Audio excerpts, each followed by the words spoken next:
Yo les riders, j'espère que vous n'avez rien cassé. Aujourd'hui je vais pas vous présenter un nouveau skatepark mais plutôt un site web.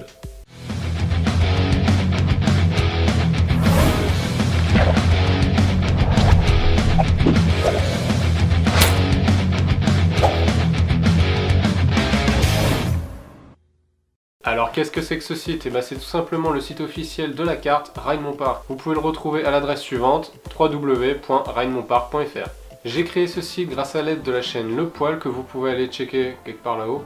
En ce moment il est en train de créer une borne d'arcade si ça vous intéresse. À nous deux et avec nos maigres connaissances en développement de site web, on a pu créer ce site sans passer par un générateur de sites web préconçus tel que Wix par exemple. Donc j'ai pu créer le design que je souhaitais vraiment faire, mais par contre on a eu quelques problèmes techniques. Le site n'est pas optimisé encore pour les smartphones et les tablettes. Et pour tous ceux qui ont un écran de PC un peu trop petit, vous pouvez faire CTRL- pour pouvoir réduire la taille du site et qu'il soit affiché dans son intégralité sur votre écran. Allez c'est parti, on va passer sur le PC et je vais vous présenter son contenu. Et donc on se retrouve sur la page d'accueil du site que je vais pouvoir vous présenter en détail. Donc tout d'abord la bannière contenant tous les réseaux sociaux, la chaîne YouTube, le Facebook et le Twitter pour pouvoir me contacter et ma page Instagram personnelle. Le logo en plein centre qui est cliquable pour revenir à la page d'accueil à chaque fois. Et ensuite 3 flèches nous permettant d'indiquer le bouton pour partager la carte, celui pour agrandir le plan et l'avoir en plein écran, et enfin la colonne de droite pour les mises à jour. Donc comment j'ai structuré le site? À notre gauche on a le menu avec les différentes pages. En plein centre, le module de la carte intégré sur le site.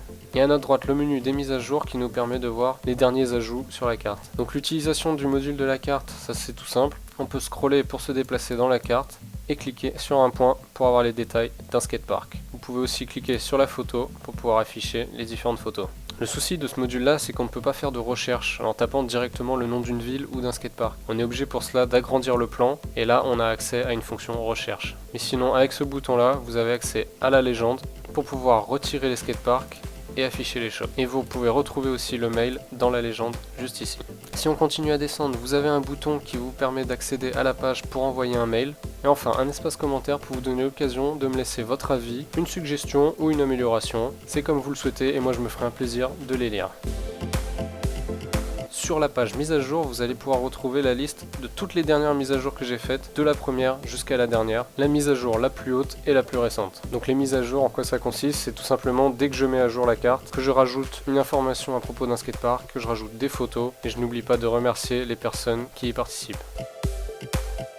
Alors sur la page YouTube Riding, qu'est-ce que j'ai voulu faire? Tout d'abord de lister les chaînes YouTube qui ont parlé de la carte, et ensuite j'ai voulu référencer toutes les chaînes YouTube de riding que j'ai pu trouver par moi-même en les triant par catégorie. On peut retrouver plusieurs chaînes de roller, de trottinette, de skateboard et de BMX. Donc pour le moment elles n'y sont pas toutes. N'hésitez pas à me laisser un message si vous voulez que j'ajoute votre chaîne dans la liste. Ça permettra à tout le monde de découvrir des nouvelles chaînes et de partager notre contenu.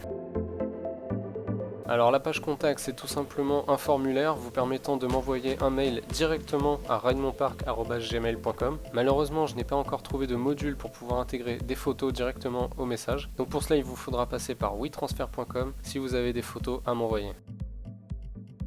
Et enfin je finis avec la page à propos qui est tout simplement un petit résumé de pourquoi et comment j'ai créé ce projet et aussi quelques petites infos à propos de l'utilisation de la carte.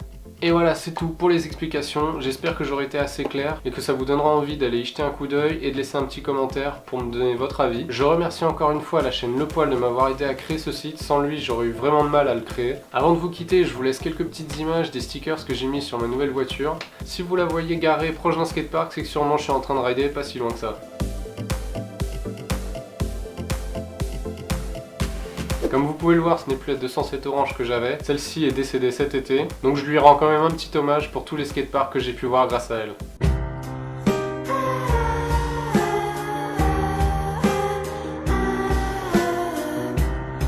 Alors n'hésitez pas de continuer à partager le projet de la carte à tous vos amis riders, que ce soit sur YouTube ou Instagram. Vous êtes de plus en plus nombreux à m'envoyer des mails ou des messages privés sur Instagram qui me permettent de mettre à jour de plus en plus la carte. Sur ce, je vous embête pas plus, je vous dis à la prochaine pour une nouvelle vidéo. Ridez bien, éclatez-vous, mais surtout, vous cassez pas la gueule. Tchuss!